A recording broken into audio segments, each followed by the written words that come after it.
Você já acordou? E o seu cérebro já acordou? Então venha tomar um café da manhã com a gente, que a gente tem alimentos ótimos para você acordar, principalmente o seu cérebro. Natal chegando semana que vem, você ainda precisa comprar algum presente, ainda tem aquelas compras de última hora que você ainda não fez, está pensando no que vai dar de presente. Hoje a gente tem aqui no Bem-Estar sugestões na nossa árvore de jogos que podem, por exemplo, estimular sua memória da infância até a melhor idade. Hoje a gente vai jogar pela sua saúde. A gente não joga sozinho, não.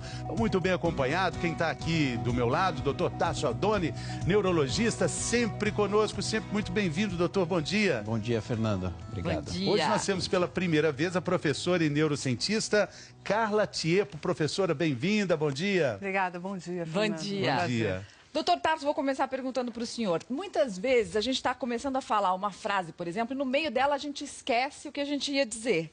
Isso é normal ou isso pode indicar um problema de saúde, como, por exemplo, o Alzheimer, que as pessoas têm tanto medo? Não, isso é algo absolutamente comum, corriqueiro. Isso acontece com uma frequência de pelo menos uma vez ao dia e tem a ver com a desatenção. A gente está falando uma coisa e pensando em outra coisa, ou recebe alguma interferência de um estímulo, um som, um barulho, uma ligação, e a gente acaba perdendo a nossa ideia, o que a gente estava realmente falando. Isso é algo absolutamente comum na vida de todo mundo em casa já deve ter passado por isso. O problema é quando isso se torna tão frequente a ponto de fazer com que a pessoa não consiga, por exemplo, cuidar das atribuições de casa, ter a atenção chamada no escritório, na firma, na empresa, porque, olha, alguma coisa está acontecendo com você. Quando passa a haver repercussão no dia a dia da pessoa, isso é problemático. E a gente associa esse problema de esquecimento, claro, imediatamente aos neurônios. A gente vai falar muito sobre neurônios. Já queria começar perguntando para a professora Carla se a quantidade de neurônios que a gente tem, um adulto, é igual, professora, à quantidade de neurônios de um recém-nascido, por exemplo. É a mesma coisa? Então, Fernando, surpreendentemente, um recém-nascido tem mais neurônios do que um adulto. O problema é que o recém-nascido ele tem neurônios que ainda estão desconectados, ainda não se desenvolveram em circuitos de neurônios que vão servir para funcionar, para fazer as coisas do nosso cotidiano. Preciso trabalhar o neurônio, né? Ele precisa ser estimulado, né? Professora, que a gente pode fazer uma analogia com o que a gente tem de neurônios quando nasce como eles vão ficando mais apurados, mais trabalhados. Então, Fernando, repara que na base da nossa árvore, ó, a gente tem um monte de neurônios, mas formam circuitos pequenos, né? O presentinho pequenininho. Isso aqui é pouco expressivo, ele está ainda experimentando o mundo. É mais quantidade do que qualidade. É, muito mais quantidade do que qualidade. À medida que a gente vai crescendo, nós vamos ficando com circuitos mais robustos. Deu um enfeitezinho aqui, deu uma purpurina. Veja que a árvore está diminuindo de tamanho. Nós vamos perdendo uma boa quantidade de neurônios que não estão, de verdade, participando de nenhum circuito.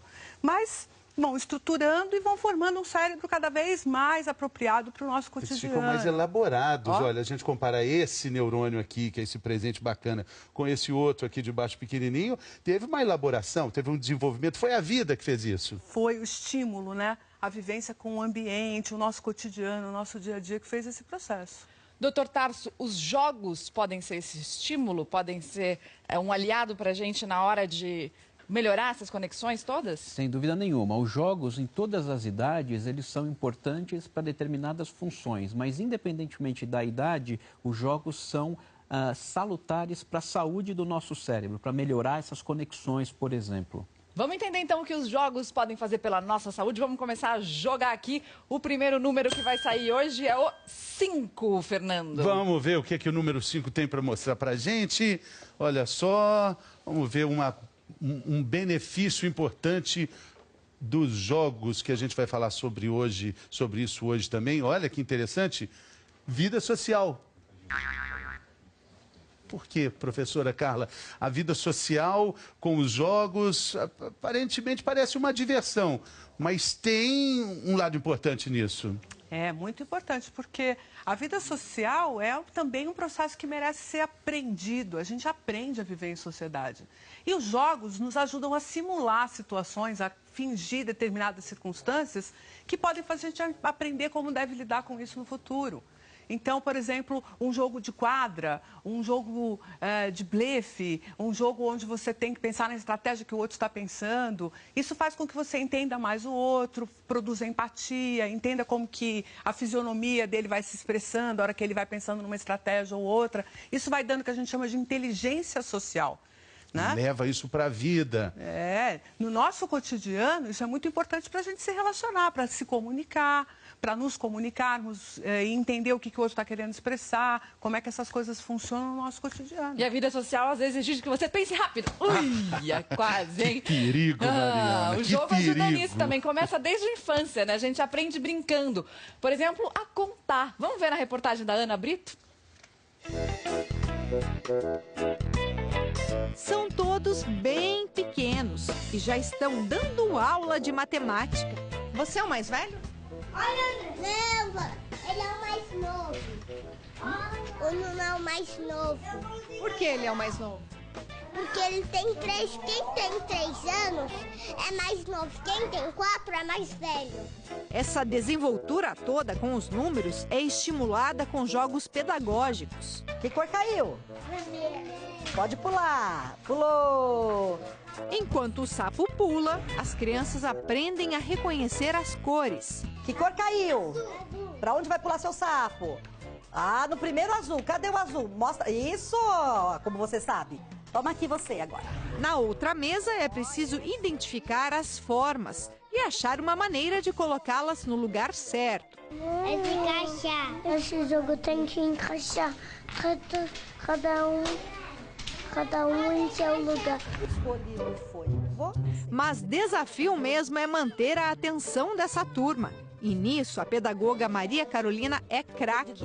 A tese de mestrado dela foi sobre a importância dos jogos para o aprendizado da matemática. Então as crianças aqui tiveram a oportunidade de jogar o dado, contar, apontar, fazer a correspondência muitas vezes.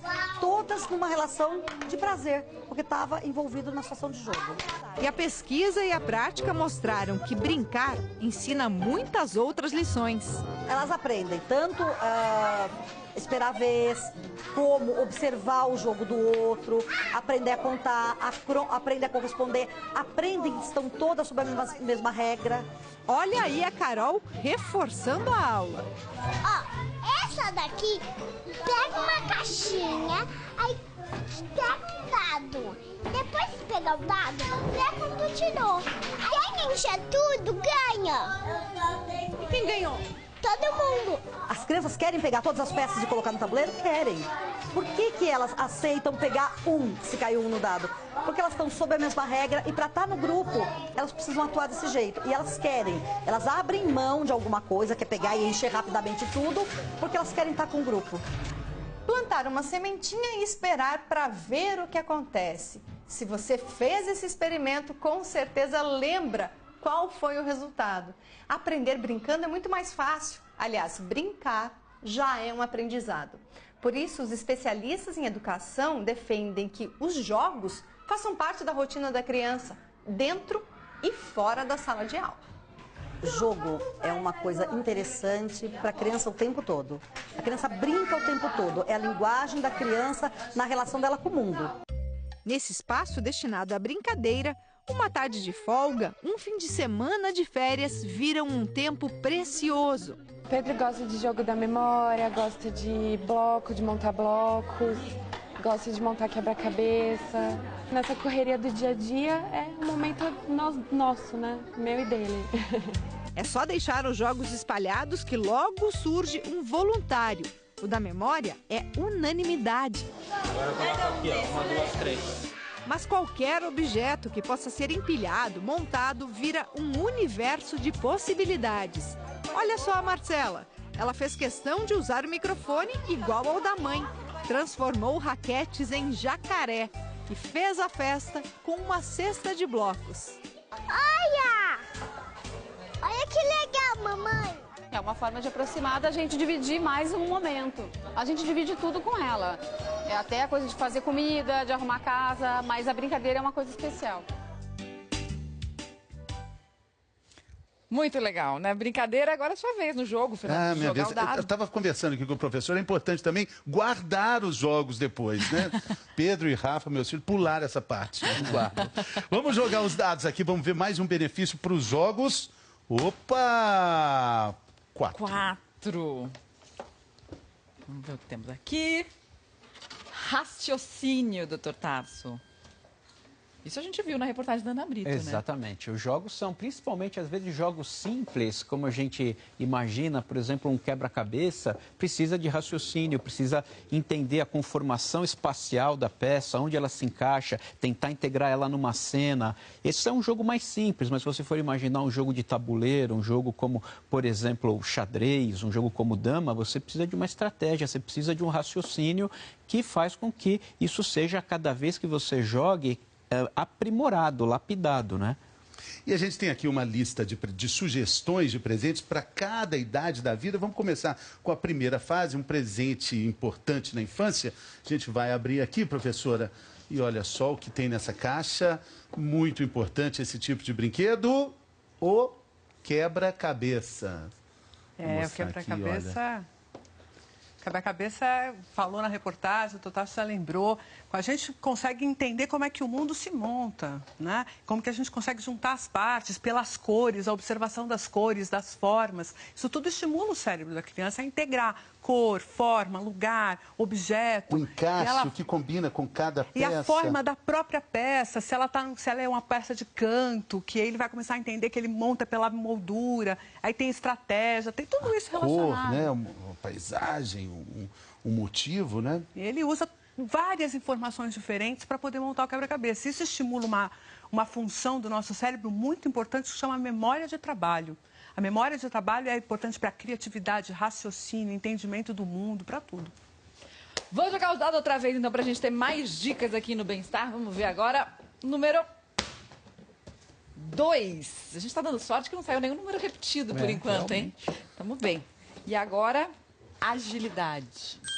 Agilidade principalmente dos jogos de quadra, por exemplo, dos jogos em equipe, tudo isso claramente melhora a nossa coordenação motora, melhora o nosso desempenho físico, o nosso desempenho cardiovascular. Então, esses jogos, principalmente jogos em equipe que envolvem bola, são jogos que o tempo todo, dentre outras coisas, vão estar aprimorando a nossa agilidade. De novo. Ei, Mari. Vamos falar da fase da adolescência. Tem um adolescente aqui, né? É muito importante que o adolescente desenvolva essas habilidades. Uma sugestão importante, professora. O que está representando aqui? Um presente para os adolescentes, um tabuleiro. Isso significa estratégia. Então, os jogos de tabuleiro são ginástica para o cérebro. É você usar a forma como você vai trabalhar aquela estratégia, o raciocínio, a agilidade do raciocínio, que também é uma outra forma de agilidade. E aí você monta uma estratégia e o xadrez, dama, são top de jogo de tabuleiro. O adolescente, quando ele vence essa barreira do xadrez, acaba adorando. Mas eu tenho a impressão que, às vezes, é muito quieto para o adolescente. Né? Ele tem muita energia. Sabe, Fernando, ele começa com o ludo. Lembra do ludo? Sim. Que ele joga o dadinho, ele tem que saber se ele vai tirar da casinha, se é a hora de tirar, se o outro não está vindo para comer a pecinha dele. Começa com um jogo simples de tabuleiro. E aí ele vai se estimulando aquela competitividade da estratégia um contra o outro. É um jogo competitivo, não é colaborativo, mas também é muito importante. Por exemplo, quem vai chegar primeiro no dado agora? Vamos ver. Mariana, deixei você ganhar, Mari. Opa! Competição, né? Vai lá nisso, tá vendo? Né? Eu não falei que tem um adolescente aqui? Relaxamento. O jogo tem essa função também, né? Principalmente para o adulto, na sua rotina, quando ele está mais estressado, se ele se reúne com os amigos, se reúne com a família, com os filhos, aquele é o momento em que ele desliga. Ele desliga do que está acontecendo, dos problemas e vai compartilhar o jogo, a diversão, aquela adrenalina de competir, da melhor estratégia, se vai ganhar, se vai perder. Tudo isso faz com que o jogo seja um momento de relaxamento. Por isso até que hoje tem balada, que tem muitos jogos, né? Os adolescentes vão para essas baladas, adolescentes, adultos e tal, e ficam à noite relaxando, jogando. Exatamente, é uma maneira muito boa de relaxar. E a gente fica achando que os jogos para o desenvolvimento do cérebro são brincadeiras, que é tudo brincadeira, mas na verdade é coisa séria. A gente vai ver agora a reportagem da Patrícia Tovic. O cérebro é como se fosse uma grande biblioteca, com vários livros, informações e memórias. O bem-estar veio mostrar como a gente pode treinar a memória para ficar menos esquecido, mais ágil e até mais confiante. Para a neuropsicóloga Maria Leonina da Silva, jogos como dominó com figuras infantis, a torre de Hanoi e o jogo da memória ativam funções importantes do cérebro, como a atenção, a concentração e a memória. Vamos imaginar que você tem um monte de gavetinha no seu cérebro, né? Então você precisa lembrar que esse é o número 5. O que eu preciso naquele momento, eu preciso achar essa gavetinha, então eu tenho que estar atenta a isso, eu tenho que ter uma concentração para isso e principalmente, né, esse caminho já foi formado. Então é rápido. Você olha e fala, é 5. Aos 10 anos, Gustavo convive com a dislexia, um distúrbio de aprendizagem que atrapalha principalmente a leitura e a escrita. Até o ano passado, não sabia ler. Não conseguia fazer lição, copiei. Às vezes eu fazia lição, mas não respondia. O estímulo criado pelos jogos fez com que ele, aos poucos, conseguisse formar as palavras. Jacaré, caro. E não foi só a leitura que melhorou. Os boletins era 6. Já no último bimestre, onde ele já estava em tratamento, já foi para 10. É 8, 9, 10. A melhora não foi só na escola em português, foi em casa, foi socialmente. Na casa da Ana, a família toda resolveu literalmente entrar na disputa. Tudo começou quando a caçula Ana Clara, de 7 anos, também foi diagnosticada com dislexia. Ela era uma criança assim muito fechada, ela estava sempre voltada para ela mesma, ela não encarava as pessoas, ela não brincava, sempre fechada no mundinho dela.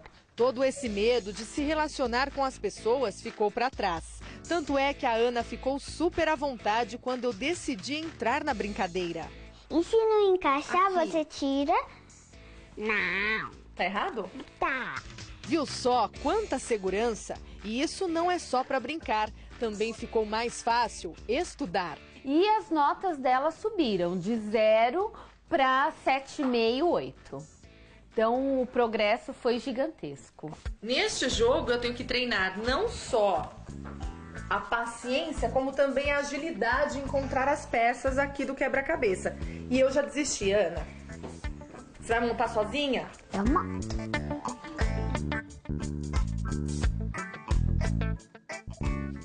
Muito bem, eu só queria lembrar que essa moça simpática que estava jogando quebra-cabeças lá com a Ana, ela na verdade se chama Priscila Tovic, foi um mosquitinho do raciocínio, passou e pega mesmo, né? Esquece. Priscila Tovic, de Mogi das Cruzes. Daqui a pouquinho a gente vai falar sobre dislexia, que a Ana Clara e o Gustavo têm, e a gente viu na reportagem, mas antes tem uma perguntinha do nosso auditório virtual, vamos ver. Michele Costa Ribeiro, além de esquecer o que estou falando, troco muito as palavras, isso é normal? Troca de palavras acontece basicamente pelo mesmo motivo, falta de atenção. Então a pessoa está falando, só que ela não está completamente focada naquela coisa, ela está pensando em outra coisa simultaneamente e acaba tendo interferência. Ela troca a palavra por conta disso. Isso também é alguma coisa comum e acontece basicamente por desatenção na maior parte das vezes. Agora, hoje existe uma gama de diagnóstico para tudo isso, várias siglas e principalmente déficit de atenção.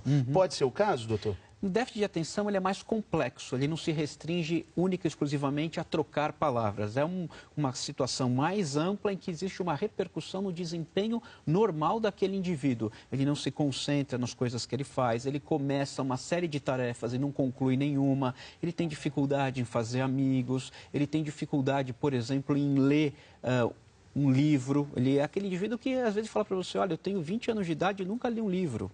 Né? Ele se formou, ele acabou o colégio e nunca leu um livro. Então é um distúrbio um pouco mais amplo do que a troca. A troca de palavras todos nós uma vez ao dia, uma vez a cada 2 dias, acontece com a gente. Eu troquei a Priscila por Patrícia, que acabou sendo também uma homenagem à nossa diretora, Patrícia Carvalho. Olha que nome bonito, né?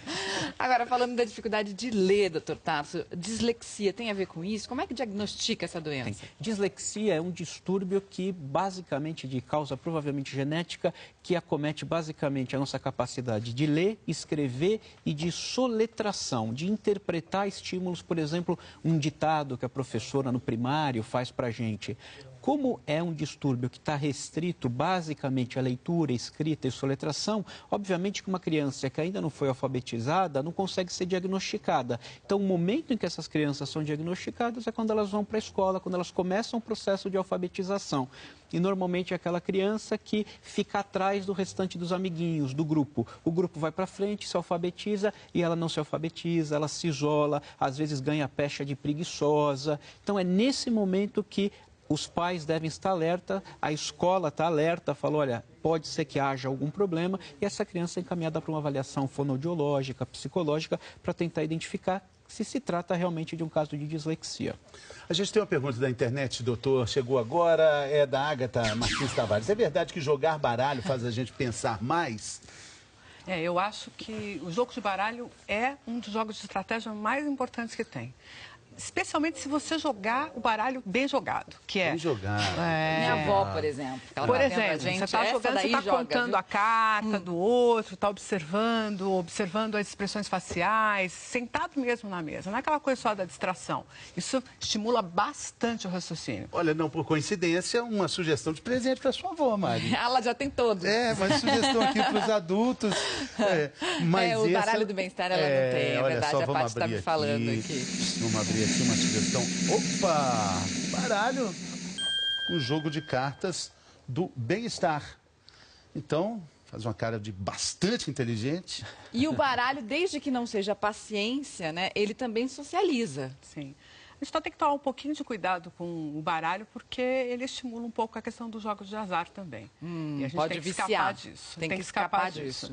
Tem que usar. Mas você tem um grupo para jogar baralho de vez em quando, para relaxar, é legal. Muito bom, especialmente para os idosos. É importante para a sociabilização da vida deles. Não pode se tornar um hábito que vá te subtrair, né, que vai te tirar das suas outras atividades. Esse é o grande problema do vício. Mas, em geral... Professor, um jogo mais que a senhora poderia indicar? A senhora falou do buraco, seria uma indicação? Os jogos de tranca e buraco, que são jogos que você consegue contar, é um jogo mais demorado, que você conta a carta, que você observa o que tem na mão do outro. Truco. E é importante para o jogo isso. Truco é mais rápido, né?